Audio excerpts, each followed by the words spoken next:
Hi learners, இந்த வீடியோவில் நம்ம டெய்லி ரொட்டீனை எப்படி இங்கிலீஷில் சொல்லலாம் அப்படின்னு பார்க்கலாம். அதாவது நம்ம காலையிலேருந்து நைட்டு காலையில் கண் விழிக்கிறதுலேருந்து இரவு தூங்க போவோம் இல்லையா? ஸோ அது வரையும் நம்ம என்னெல்லாம் பண்ணணும் அப்படிங்கிறத நம்ம இப்போ நேற்று என்னெல்லாம் பண்ண அப்படின்னு சொல்லி கேட்டாங்கன்னா நம்ம அதை சொல்லுவோம் இல்லையா? ஸோ அதை இங்கிலீஷ் எப்படி சொல்லலாம் அப்படின்னு தான் பார்க்க போகிறோம். ஸோ இன்றைக்கி நம்ம காலையிலேருந்து மதியம் வரையும் ஸோ மார்னிங் ரொட்டீன் தான் நம்ம இன்றைக்கி வீடியோவில் பார்க்க போகிறோம். ஓகேவா? ஸோ வீடியோக்குள்ளே போகலாம். நான் வழக்கமாக வார நாட்களில் காலை 7 மணி அளவில் கண் விழிப்பேன். ஸோ அது என்னென்னா நம்ம வீக்டேஸில் தான். இப்போது Monday to Saturday R Monday to Friday. So இந்த டைமில் நம்ம ஒரு டைமுக்கு எழுந்திரிப்போம். ஸோ லீவ் டைமில் வேறு ஒரு டைமுக்கு எழுந்திரிப்போம் இல்லையா? ஸோ அதனால் நான் வீக் டேஸில் இத்தனை மணிக்கு எழுந்திரிப்பேன். ஸோ சாட்டர்டே சண்டேயில் கொஞ்சம் லேட்டாக எழுந்திரிப்பேன் அப்படிங்கிறதுக்காக நான் வீக் டேஸில் எப்போவுமே காலையில் 7 மணிக்கு எழுந்திரிப்பேன் அப்படின்னு சொல்கிறோம். ஸோ இதை இங்கிலீஷ் எப்படி சொல்லலான்னு பார்க்கலாம். I usually wake up at 7 a.m. on weekdays. I usuallyனா வழக்கமாக, அதான் usually. ஸோ நான் எழுந்திருப்பேன். ஸோ சப்ஜெக்ட் வந்துட்டு அடுத்து வேர்ப் வரணும் இல்லையா? ஸோ எழுந்திருக்கிறது தான் இங்கே வேர்ப். ஸோ எழுந்திருக்கிறதுக்கு இங்கிலீஷில் நான் வேக்கப். ஐ யூஸ்வலி வேக்கப். ஸோ வழக்கமாக நான் எந்திரிப்பேன். எப்போ எழுந்திரிப்பேன்? at 7 a.m. கரெக்டாக 7 மணிக்கு கண் விழிப்பேன். ஆன் வீக்டேஸ், வார நாட்களில். வீக்டேஸ் அப்படின்னா வார நாட்களில், வார இறுதி நாட்கள் அப்படின்னா வீக்கெண்ட் அப்படின்னு சொல்லுவோம். ஓகேவா? So I usually wake up at 7 a.m. On weekdays. Next, பிறகு சிறிது நேரம் படுத்திருப்பேன். ஸோ அப்புறம் என்ன பண்ணுவேன்? உடனே எந்திரிச்சிடாமல் கொஞ்சம் நேரம் படுத்திருப்பேன். பெட்டிலே கொஞ்சம் நேரம் படுத்திருப்பேன் அப்படின்னு சொல்லுவோம் இல்லையா? ஸோ அதை இங்கிலீஷ் எப்படி சொல்லலாம்? Then I stay in the bed for some time. Then I stay in the bed for some time. Then பிறகு I stay அப்படின்னா நான் இருப்பேன், பெட்டிலேயே இருப்பேன், பெட்டிலேயே படுத்திருப்பேன். I stay in the bed for some time. கொஞ்ச நேரத்துக்கு நான் பெட்டிலே இருப்பேன். Then I stay in the bed for some time. So next one. அதன் பிறகு 7:15 மணி அளவில் பெட்டை விட்டு எழுந்திருப்பேன். ஸோ என்ன பண்ணுவேன்? கொஞ்சம் நேரம் படுத்துட்டு 7:15 மணி போல் பெட்டை விட்டு எழுந்திரிப்பேன். ஸோ இதை இங்கிலீஷ் எப்படி சொல்லலாம்? I get up around 7:15 a.m.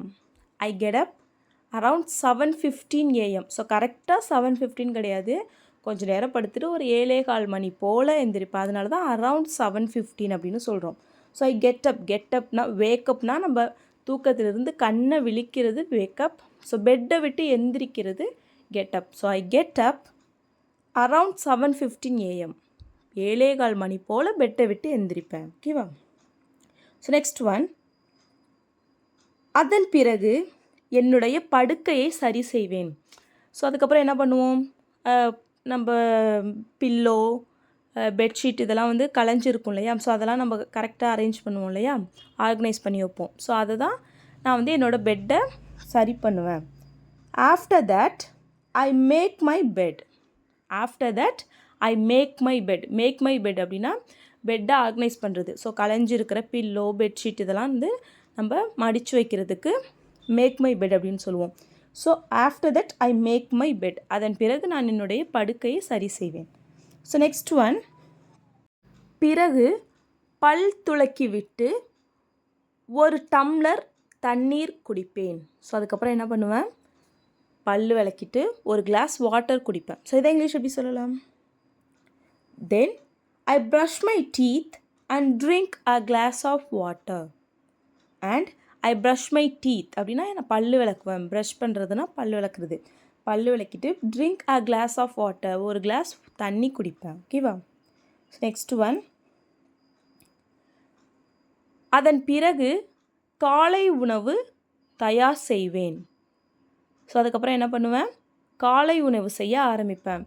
என்னுடைய குடும்பத்தினர்களுக்காக காலை உணவு அதாவது பிரேக்ஃபாஸ்ட் ரெடி பண்ண ஆரம்பிப்பேன். ஸோ இதை இங்கிலீஷில் சொல்லணும். Then I prepare breakfast for my family. Then I prepare breakfast for my family. Then பிறகு ஐ ப்ரிப்பேர் நான் பண்ணுவேன். என்ன பண்ணுவேன்? பிரேக்ஃபாஸ்ட் காலை உணவு. ஃபார் மை ஃபேமிலி, என்னோட குடும்பத்தினர்களுக்கு நான் காலை உணவு செய்வேன். அதன் பிறகு குழந்தைகளை தூக்கத்திலிருந்து எழ வைப்பேன். ஸோ என்ன பண்ணுவேன், அதுக்கப்புறம் போய் பிரேக்ஃபாஸ்ட்லாம் செஞ்சு முடிச்சுட்டு குழந்தைங்களை எழுப்புவேன். ஸோ இதை இங்கிலீஷ் எப்படி சொல்லலாம்? Then I wake my children up for school. Then I wake my children up for school. Then பிறகு I wake my children up, நான் என் குழந்தைகளை எழுப்புவேன். ஃபார் ஸ்கூல், பள்ளிக்கு, ஸ்கூலுக்கு போகிறதுக்காக எழுப்புவேன். ஓகேவா? ஸோ நெக்ஸ்ட் ஒன், அவர்கள் பள்ளிக்கு தயாராக அவர்களுக்கு உதவுவேன். ஸோ இப்போ பிள்ளைங்க ஸ்கூலுக்கு கிளம்பணும் இல்லையா, ஸோ அதுக்கு ஹெல்ப் பண்ணுவேன் அப்படின்னு சொல்லணும். ஸோ அதை இங்கிலீஷ் எப்படி சொல்லலாம்? I help my children get ready for school. I help my children get ready for school. I help my children, என் குழந்தைகளுக்கு உதவுவேன். எதுக்கு? ஸ்கூலுக்கு தயாராகிறதுக்கு. Get ready for school. ஓகேவா? அவர்கள் உடை அணிவதற்கு உதவுவேன். ஸோ அவங்களே ட்ரெஸ் போட்டுப்பாங்க, இருந்தாலும் நான் ஹெல்ப் பண்ணுவேன். ஸோ பின்னாடி போடுறதுக்கெலாம் ஹெல்ப் பண்ணுவேன், பட்டன் போடுறதுக்கெலாம் ஹெல்ப் பண்ணுவேன். ஸோ அதை இங்கிலீஷ் எப்படி சொல்லலாம்? I assist them getting dressed. I help them getting dressed. Help, assist same meaning தான். ஓகேவா? So I help them getting dressed, dress போடுறதுக்கு நான் ஹெல்ப் பண்ணுவேன். நெக்ஸ்ட் ஒன், அவர்கள் பள்ளிக்கு தேவையான அனைத்தையும் வைத்திருக்கிறார்களா என்று சரிபார்ப்பேன். ஸோ இப்போ என்ன பண்ணுவோம், ஸ்கூலுக்கு தேவையான எல்லாமே, அன்னைய டேக்கு தேவையான எல்லா நோட் புக்ஸ் எல்லாமே வச்சுருக்காங்களான்னு நம்ம செக் பண்ணுவோம் இல்லையா. ஸோ அதை இங்கிலீஷ் எப்படி சொல்லணும்? I make sure they have everything they need for school. I make sure they have everything they need for school. I make sure அப்படின்னா நான் சரி பார்ப்பேன், கரெக்டாக இருக்கான்னு பார்ப்பேன். எதை? They have everything they need for school, அவங்களுக்கு தேவையான எல்லாமே அவங்க வச்சுருக்காங்களான்னு நான் சரி பார்ப்பேன். I make sure they have everything they need for school. So next one, அவர்கள் பள்ளிக்கு சென்ற பிறகு வீட்டை சுத்தம் செய்வேன். ஸோ எல்லாரையும் ஸ்கூலுக்கு அனுப்பிட்டு வெளியில் போனதுக்கப்புறம் வீடை சுத்தம் பண்ணுவேன். இதை இங்கிலீஷ் எப்படி சொல்லலாம்? Once they off to school I tidy up the house. Once they off to school, அவங்க ஸ்கூலுக்கு போனதுக்கு அப்புறம். I tidy up the house. tidy up அப்படின்னா சுத்தம் பண்ணுறது. I tidy up the house, வீட்டை சுத்தம் பண்ணுவேன். நெக்ஸ்ட் ஒன், அதன் பிறகு நான் என்னுடைய காலை சாப்பாட்டை சாப்பிடுவேன். ஸோ அவங்கெல்லாம் ஸ்கூலுக்கு போனதுக்கப்புறம் வீட்டை க்ளீன் பண்ணிவிட்டு நான் பிரேக்ஃபாஸ்ட் சாப்பிடுவேன். ஸோ இதை இங்கிலீஷ் எப்படி சொல்லலாம்? After that, I have my breakfast around 10 a.m. அதன் பிறகு, after that, I have my breakfast, நான் என்னோட காலை உணவை சாப்பிடுவேன். Around 10 a.m. 10 மணி அளவில், காலை 10 மணி அளவில் நான் கரெக்டாக நம்ம 10 மணிக்கு சாப்பிட்ணுன்னா நம்ம at 10 a.m.னு சொல்லலாம். ஸோ கரெக்டாக சாப்பிடுவோமான்னு தெரியாது, ஸோ அந்த டயத்தில் சாப்பிடுவேன். அதனால் அரவுண்ட் 10 a.m. 10 மணி அளவில் நான் என்னோட காலை சாப்பாட்டை சாப்பிடுவேன். Then I have my breakfast around 10 a.m.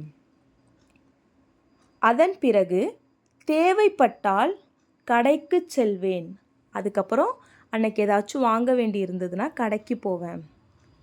Then I go to the grocery shop if I need anything for the week. So அந்த வாரத்துக்கு ஏதாவது தேவைப்பட்டுச்சு அப்படின்னா நான் கிராசரி ஷாப்புக்கு போவேன். Then I go to the grocery shop. So grocery ஷாப்னால் என்ன? நம்ம வீட்டுக்கு தேவையான பொருட்கள் விற்கிற இடம். Then I go to the grocery shop, கடைக்கு போவேன். இஃப் ஐ நீட் எனிதிங், எனக்கு ஏதாவது தேவைப்பட்டா, ஃபார் த வீக், அந்த வாரத்துக்கு எனக்கு ஏதாவது தேவைப்பட்டா நான் கடைக்கு போவேன். தேவையான ஃப்ரெஷ்ஷான காய்கறிகள், பழங்கள் மற்றும் அந்த வாரத்திற்கு தேவையான பொருட்களை பார்த்து பார்த்து வாங்குவேன். ஸோ என்ன பண்ணுவோம், பார்த்து பார்த்து எல்லாம் ஃப்ரெஷ்ஷாக இருக்கா அப்படின்னு சொல்லிட்டு அந்த வீக்குக்கு தேவையான ஃப்ரூட்ஸ், வெஜிடபிள்ஸ், அப்புறம் இன்னும் சில திங்ஸ் இதெல்லாம் வாங்குவேன். இதை இங்கிலீஷ் எப்படி சொல்லணும்? I carefully pick up fresh fruits and vegetables and other essentials for the week. I carefully pick up அப்படின்னா பார்த்து பார்த்து வாங்குவேன். I carefully pick up fresh fruits and vegetables, பழம், காய்கறிகள், and other essentials for the week, அந்த வாரத்திற்கு தேவையான மற்ற பொருட்களை. ஓகேவா? வீட்டிற்கு வந்த பிறகு சிறிது நேரம் ஓய்வெடுப்பேன். ஸோ அதுக்கப்புறம் கடைக்கு போயிட்டு வீட்டுக்கு வந்ததுக்கப்புறம் கொஞ்சம் நேரம் ரெஸ்ட் எடுப்பேன். இதை இங்கிலீஷ் எப்படி சொல்லணும்? I rest for some time after returning from the shop. I rest for some time after returning from the shop. I rest for some time அப்படின்னா கொஞ்சம் நேரம் ஓய்வெடுப்பேன். After returning from the shop, கடையிலிருந்து வந்ததுக்கு அப்புறம். ஓகேவா? அதன் பிறகு மதிய உணவு தயார் செய்ய ஆரம்பிப்பேன். அதுக்கப்புறம் லஞ்ச் ப்ரிப்பேர் பண்ண ஸ்டார்ட் பண்ணுவேன். ஸோ இதை இங்கிலீஷ் எப்படி சொல்லணும்னா, after that I start preparing the lunch. After that I start preparing the lunch. After that அப்படின்னா அதன் பிறகு. ஐ ஸ்டார்ட் ப்ரிப்பேரிங் த லஞ்ச்னா மதிய உணவு தயார் பண்ண ஆரம்பிப்பேன். ஓகேவா? ஸோ இங்கே நீங்கள் கேர்ஃபுல்லாக பார்த்தீங்கன்னா இங்கே எல்லாமே நம்ம சிம்பிள் ப்ரெசண்ட்டில் சொல்லியிருப்போம். ஏன்னா இதெல்லாம் நம்ம வழக்கமாக செய்கிற செயல்கள், நம்ம தினமும் செய்கிற செயல்கள், ரொட்டீன். நம்ம ரொட்டீன் பற்றி பேசுகிறோம். ஸோ வழக்கமாக தினமும் செஞ்சுக்கிட்டே இருக்கிற வேலைகளை பற்றி பேசும்போது நம்ம சிம்பிள் ப்ரெசண்ட் தான் யூஸ் பண்ணணும். ஸோ அதனால தான் நம்ம இன்றைக்கி பார்த்த எல்லா சென்டென்சஸுமே சிம்பிள் ப்ரெசண்ட்டில் தான் இருக்குது. ஸோ அதே போல் தான் நீங்களும் நீ டெய்லி என்ன பண்ணுவ, காலையிலேருந்து நீங்கள் வர வரையும் என்ன பண்ணுவ அப்படிலாம் சொல்லி யாராச்சும் கேட்டாங்கன்னா நீங்களும் சிம்பிள் ப்ரெசண்ட் யூஸ் பண்ணி தான் சொல்லணும். ஓகேவா? ஸோ இப்போ உங்களோட மார்னிங் ரொட்டீனை இன்றைக்கி நம்ம பார்த்த சென்டென்சஸை யூஸ் பண்ணி அந்த ஹெல்ப்போட கமெண்ட்டில் சொல்லுங்கள். ஓகேவா? ஸோ நல்லா ப்ராக்டிஸாக இருக்கும், ட்ரை பண்ணுங்கள். That's all friends. வீடியோ பிடிச்சிருந்தா லைக் பண்ணுங்கள், ஷேர் பண்ணுங்கள், கமெண்ட் பண்ணுங்கள். மறக்காமல் நம்ம சேனலை சப்ஸ்கிரைப் பண்ணிக்கோங்க. தேங்க்ஸ் ஃபார் வாட்சிங் கைஸ். Happy learning.